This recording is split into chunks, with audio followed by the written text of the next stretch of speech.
Somehow, Aston Martin have taken their biggest, most powerful engine from the flagship DBS and squeezed it into their smallest but best handling chassis, the V8-Vantage, to create the V12-Vantage. With a price tag of £135,000, it costs exactly the same as a Ferrari F430. And I've been rather surprised myself by discovering I preferred the DBS to Ferrari's 599. I'm beginning to worry I will never be invited back to Maranello again.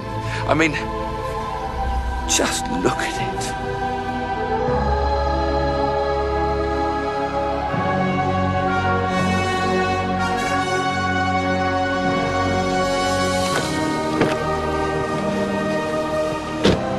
Step inside and you're greeted by a no-mess-about manual with a chunky gear lever that fills the palm of your hand. Smell the leather, feel the Alcantara, and then start the engine.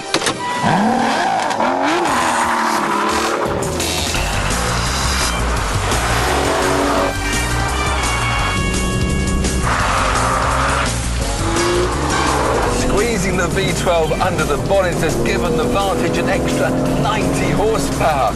The Ferrari is a fifth of a second quicker despite the Vantage having more power and more torque.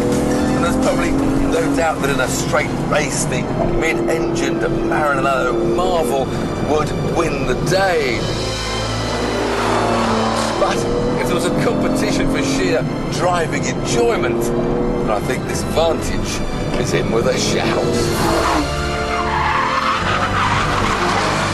The V12 Vantage sits a bit lower, a bit stiffer than the V8, and there's noticeably less roll and also a slightly harsher ride quality, there's no doubt about that. Oh, but then you can't have handling like this without a little compromise on your comforts. Just listen to the engine. It's just stonkingly good. I mean, to me, a V8 just reminds me of rather crude, brutal American muscle cars, whereas a V12 says supercar. This is the hill circuit at the Fifth Gear test facility, and just around the corner is the famous Yump. Prepare for things to go a bit quiet for a moment. And that landed beautifully softly. It reminds me of when I got big air with the Bentley Continental GT a few years back. So I think I might try it just once more, just a little bit faster in the Vantage.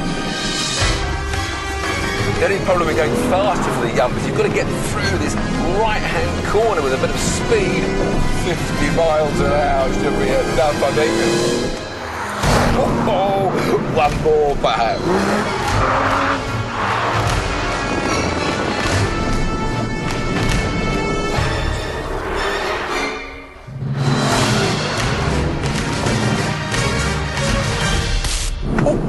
And the car just bottomed out there, so I think that's as high as I bet it gets.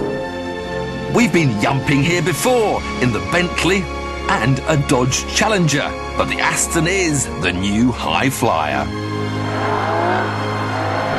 I've got great brakes, great turn-in, fantastic throttle response. I don't think driving a GT car gets much better than this. So, there you have it, the Aston Martin V12 Vantage, the most fun you can have on four wheels and off them. If only the people of Gaydon, where they build Aston Martins, could cook like the Italians, I wouldn't have to go to Maranello at all. I've had some